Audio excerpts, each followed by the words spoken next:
Hi. So I'd like to settle a little into this virtual space before jumping into this video. So if you'd like, you're invited to take a couple deep breaths with me, longer out than in, do a little bit of thymus tapping, if that feels good to you.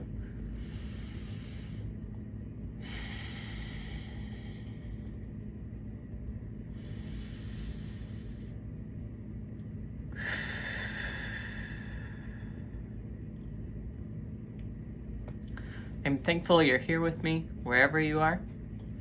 In this video, I discuss how robust community support increases our sense of well-being. We aren't meant to be living on this planet in isolation. We're meant to be doing it together. We, as a species, are living outside of our physiological design, and I believe we can do better as a collective. I'm Dr. Jordan Forrest Miller. I graduated from Georgia State University in Atlanta with my PhD in sociology in 2022. Before that, I studied exercise science for my undergraduate work at the University of Tennessee at Knoxville, and women's gender and sexuality studies for my master's work, also at Georgia State University. I've been studying YouTube videos created by trans people for 10 years. Woo! I came to this work because of how YouTube videos created by trans people had personally benefited me in my exploration of gender and expression. At the time I was seeking HRT, my doctor didn't really know a lot about how testosterone worked, or how it could affect me, or appropriate dosage. And I went to YouTube to figure out how to give myself testosterone shots. I had friends in college who guided me along the way, but trans YouTube videos gave me a greater sense of being understood and valued. I wanted to learn more about what people valued about trans YouTube videos and what motivated trans people to become vloggers. For my master's thesis, I interviewed 6 YouTubers who were non-binary and/or trans people of color to see how trans narratives vary from the predominant images of trans people in mainstream media. For my dissertation, I completed a content analysis of 2 digital trans activism projects on YouTube, #WeHappyTrans, created by Jen Richards, and #TheGenderTag, created by Atlas Wild. While I've published some analysis from this work, this video is the beginning of sharing my findings in a more connected and accessible way. While this information is specific to trans people who are included in my dissertation archive, I think everyone who is interested at all in supporting trans people can benefit from my findings. The specific intersection of support systems and transgender people highlights how the people and systems we engage with can support us or be unsupportive of us. And doing work to increase social support can bring together unlikely people. It is my hope that you find my dissertation work on fostering well-being valuable to yourself and your community.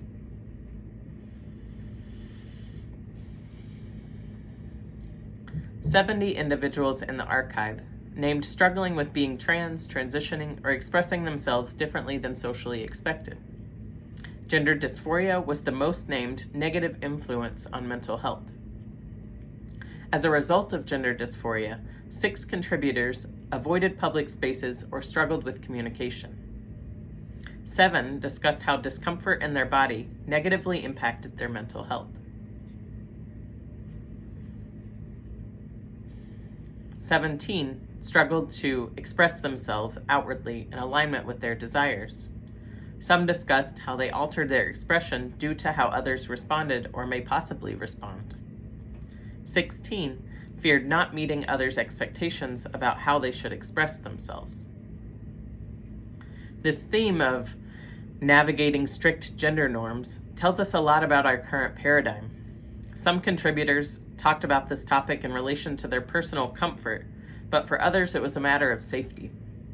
Some feared the backlash that comes with being visible as someone whose body does not match normative social expectations.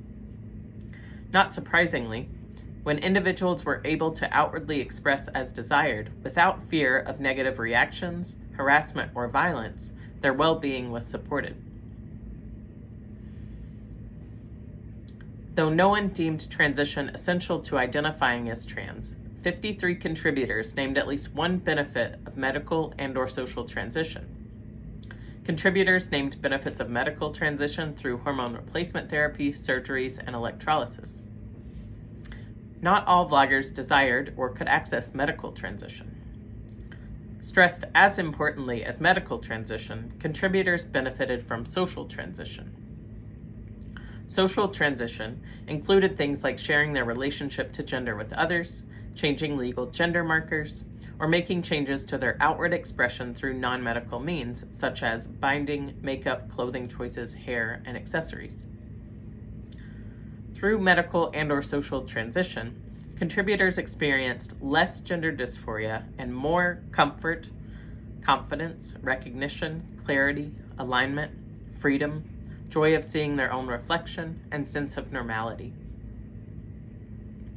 Indicating their reality of living within environments that were invested in strict gender roles, many wished for society to shift to allow for a freedom of expression. In addition to transition, individuals intentionally invested in creative outlets, self-care, and other healing practices to support their mental health. Based on the struggles with transition discussed, most commonly unwanted effects of hormones and negative experiences with binding, there's clearly a risk-benefit analysis that each individual must consider when making choices about transition. Even when difficulties with transition were discussed, contributors ultimately expressed that transitioning was a good choice for them. This was especially true when individuals transitioned with social support. Studies find that support networks significantly mediate the impact of stress from discrimination and gender dysphoria. Furthermore, scholars have found that social support plays a protective role by fostering higher intrapersonal, interpersonal, and community resilience. This reflects that being held by community fortifies people's relationships to themselves, other people, and collectives. While the language of resilience can oversimplify and sensationalize trans people, I find it useful to understand how trans people have promoted their well-being while navigating oppressive systems. 26 contributors expressed a lack of support or losing support when they came out as trans. Some relied heavily on online connections and trans media representation for support, while others also had extensive networks of in-person support from friends, family, classmates, coworkers, and health professionals. While online connections and trans role models were beneficial, in-person support, especially from other trans people, greatly increased well-being. Data suggests, even with large systems of support, trans people necessarily develop intrapersonal resilience in response to discrimination and stigma.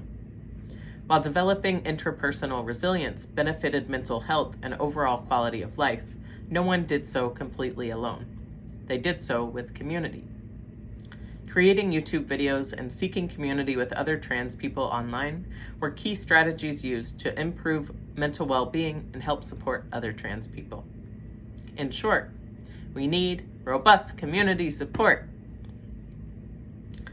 So I'd love to hear your thoughts in the comments, or feel free to message me. And if you'd like to support me in creatively getting trans health resources out there, you can donate to my new Patreon. I want to give a big shout out to my co-pilot, comrade, and editor of this video, Kathleen Mugnolo, and to my friend Squish for being a great first audience.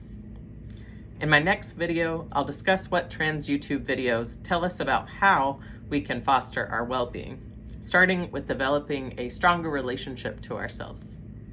Until then.